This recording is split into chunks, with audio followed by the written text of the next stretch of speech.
What's up everyone, I'm Dave Mech and welcome to another video. Second video for today, and in this video I'm gonna check out the update for the Digitone 2. And it adds a couple of very nice things. I mean, this is just gravy. I can't wait to show you. So let's dive in immediately.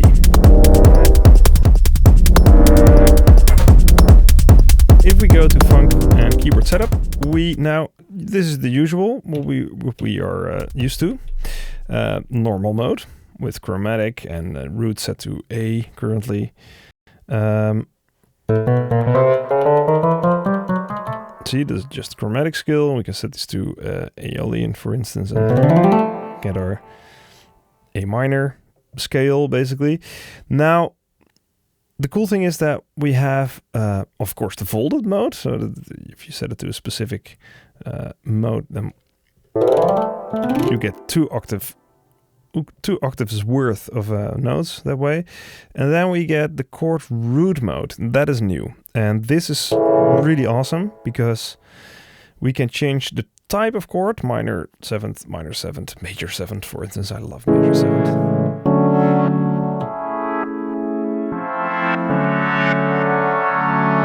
Beautiful. So, and then we get bass octave, so we can put a the root note of the chord an octave lower. So get this very warm.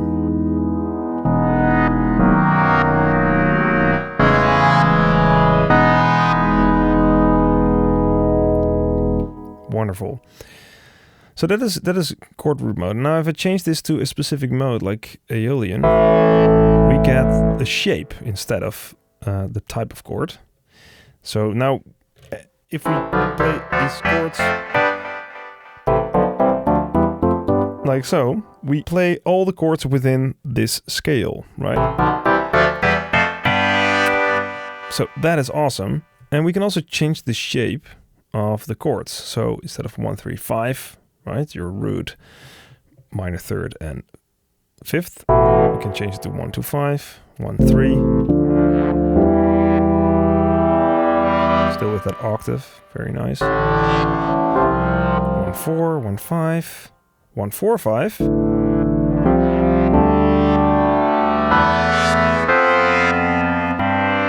Pretty cool. 1, 3, 5, 7.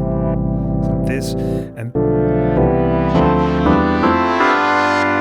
and this is just mental. This was really something I would have, I really was hoping for something like this, where you can change the type of chord to a 4-note chord and then play that across the keyboard within the scale. I mean, that is just insane. And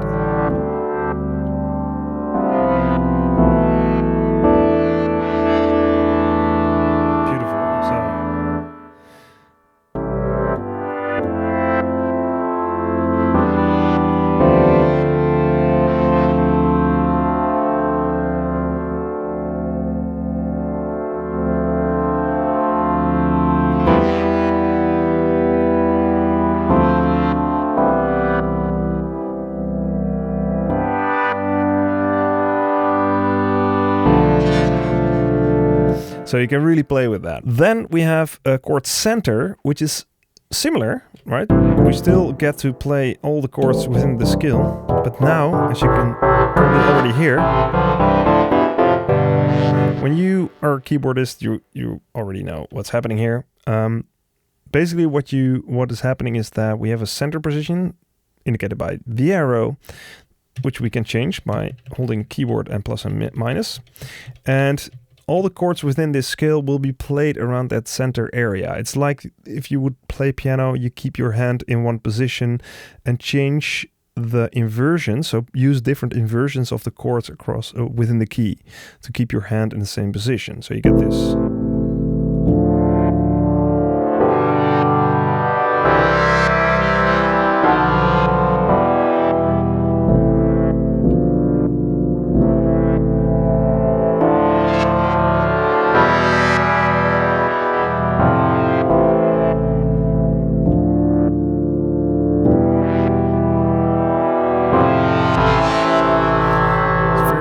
end sound that way. It's beautiful. So we can of course still use this 4-note chord.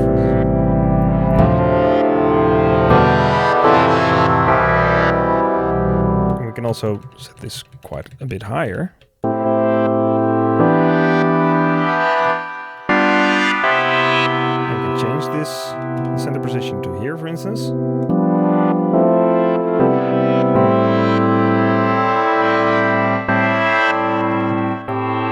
See, it changes.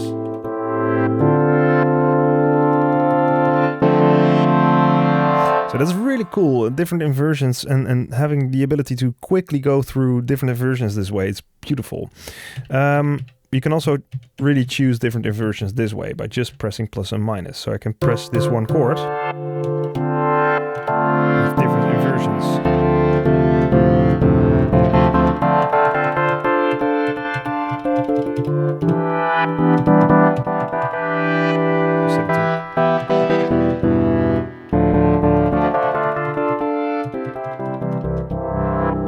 Very, very cool. This is beautiful implementation. It works so fast. And I didn't even show you the most awesome thing about this, but let's first move on to the next mode.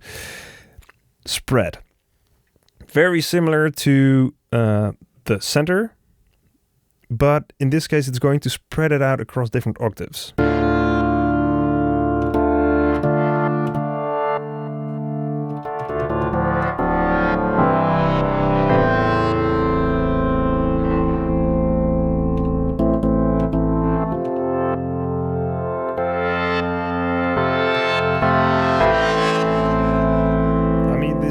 Insane. It's beautiful. So still using inversions around the same position, center position, but then every second note is transposed one octave up.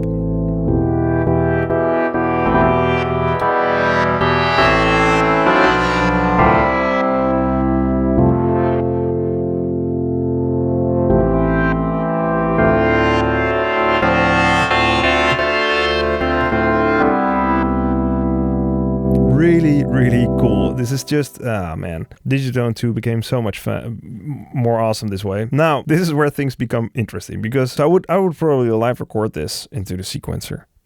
But you can also, and this is really cool, you have a chord memory. So we can save chords to a memory, and we have 16 chords that we can save. And that way, and then you can play those 16 slots.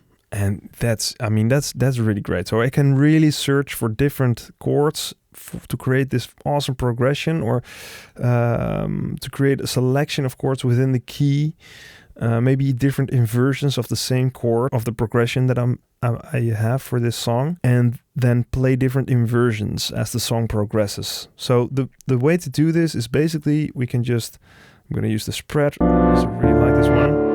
So I can just change the shape.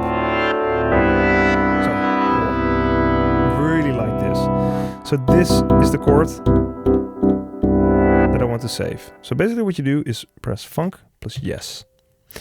And now it says waiting for notes, right? I've set up my mode, my root, scale, shape.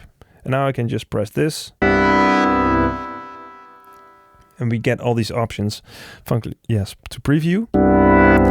Funk note to clear. Yes to save, or no to quit. So now I'm going to save this, and I can select one of 16 slots. Let's save this to the first slot and press yes. And now if I go to the chord mode memory, chord memory, there's my chord. I can clear this by pressing this and then pressing clear. This is basically it. So I can now go back to spread.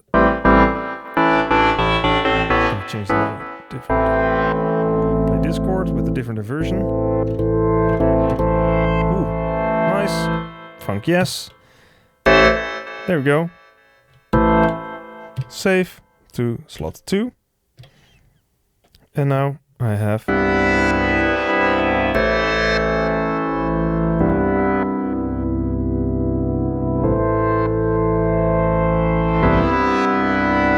It's so easy to record this into the sequencer and create a cool chord progression that way. Really, really awesome implementation.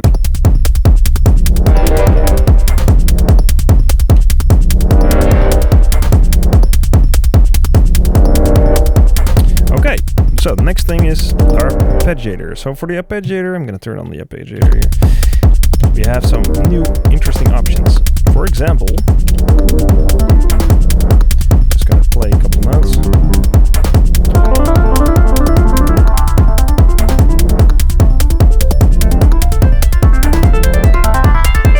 Different speeds now. Also renamed a couple to make a bit more sense. We got dotted now. Triplets.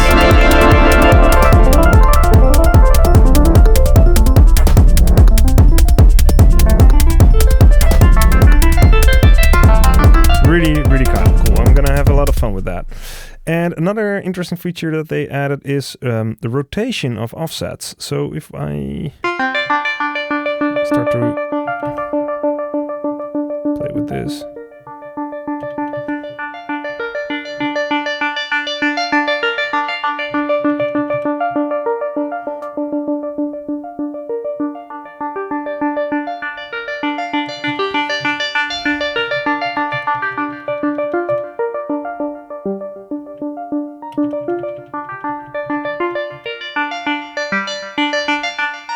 Right?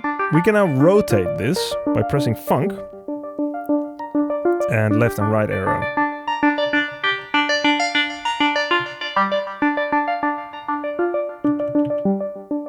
Which is really nice.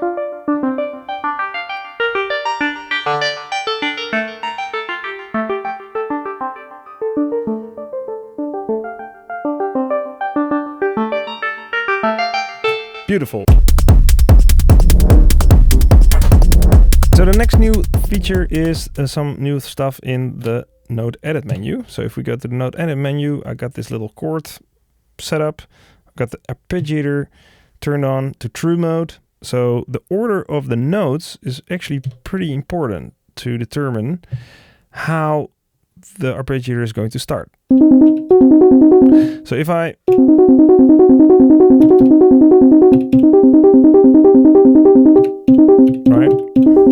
So if I want to change that, usually it was not possible unless you would record it, sort of in the sequencer in that right order again.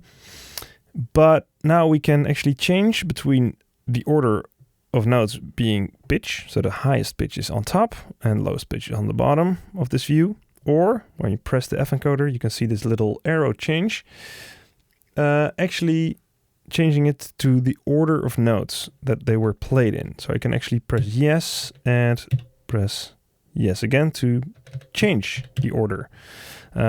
Another thing is that if I change the micro timing, it will also change the order of this view. So that is the other way, that you actually change the micro timing of the individual notes, and it will change the order of how they are played. But for this,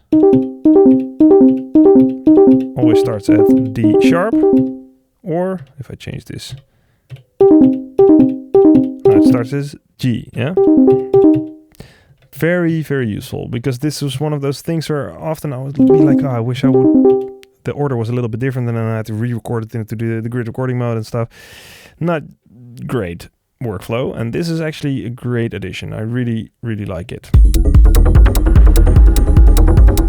So another great feature that was added is in the setup menu of a track. We can now go to track swap, and we can swap two tracks. So let's say I want the kick to be somewhere over there. I can press and hold the kick and press and hold something else, and it will change them around. So now the kick is here. And I can swap them back. Voila!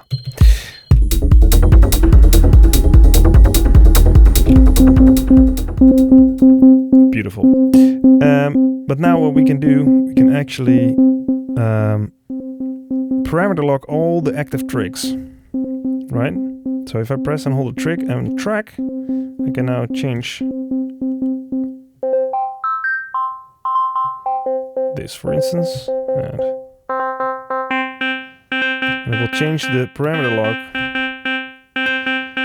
for all the trigs. Very nice. Same works also for pressing trig, a page, and then changing a parameter.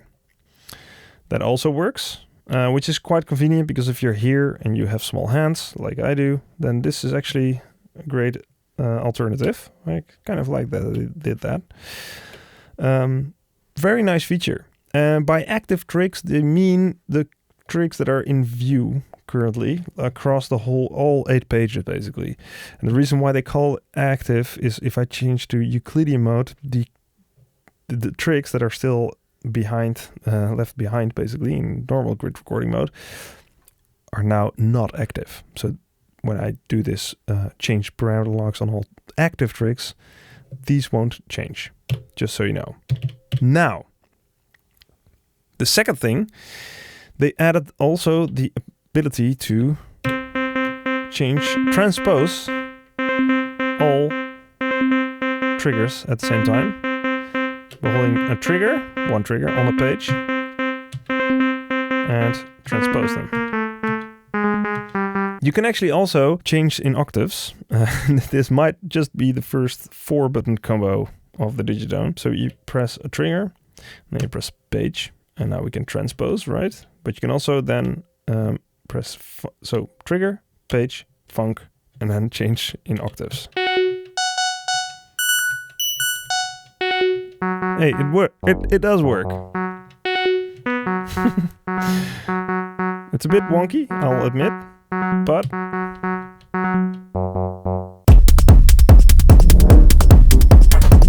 so the one thing that a lot of people have been requesting for a long time is that when power cycling, the mute mode is saved. And yes, it is. That works. See? Perfect. So that was a very cool feature that was requested for many, many years. Another thing is that we now have the ability to preview a kit. So if I go to kit, load a kit, I can now preview a kit in the kit manager. Play it. That's great. So another little thing, but for people, definitely people with color blindness, this should help, that they made the contrast much clearer with the page LEDs, as you can see. Also when doing fill, it's a bit easier to see, hopefully. Nice. So another cool thing, when we go to the kit load function, kit manager actually, we can select a kit and press right arrow. And usually you could say load to pattern, but now you can load to empty as well. And that means that it will load this particular kit to all empty patterns. So if you would really like to work with a template kit, so you load a new project and you can load that template kit to all empty patterns at once and start creating. So that's really wonderful little feature that's super useful. So another little thing is that they added a new volume curve. So if we go to the velocity to volume curve, we can change to logarithmic, linear, and exponential. And now this extra exponential, which is very useful because with the normal exponential, the first half almost of the velocity would be kind of useless. It wouldn't do that much because it stays at a low volume for a very long time. And with this new exponential curve, it starts at a higher point. So the 0 point is not actually 0, but it starts a little bit higher, making the whole range of the velocity much more useful. So great addition. There's a couple of things added to the Personalize menu. This is one of those menus that is so cool because, this was the Octatrack had it, and it was one of those things that I wish they would have added to the Digi series as well. And the two, both the Digitect and Digitone 2 have it. They keep adding stuff, and hopefully, I'm sure in the future more stuff will be added. So the thing that they now added was live recording overdub. So basically what you can do, and this is a pretty major thing. If I turn this on, let's say this again, track 4, I'm gonna just keep this very simple. Right, I can now overdub.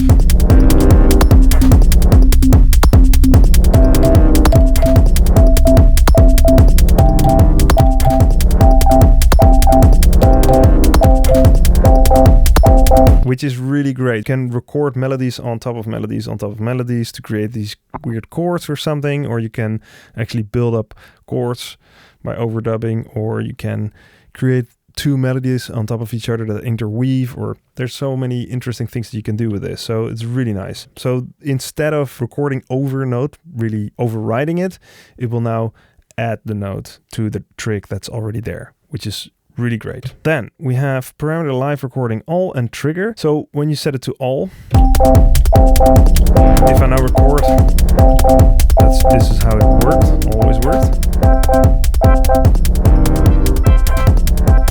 We now have a bunch of lock tricks recorded in with this parameter locked, right?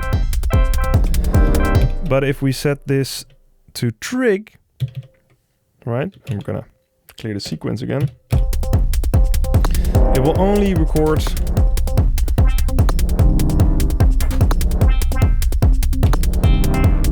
to the tricks that are there. So only the tricks are now parameter locked, and we don't get lock tricks in between. Track select. This is actually very, very nice for live situations.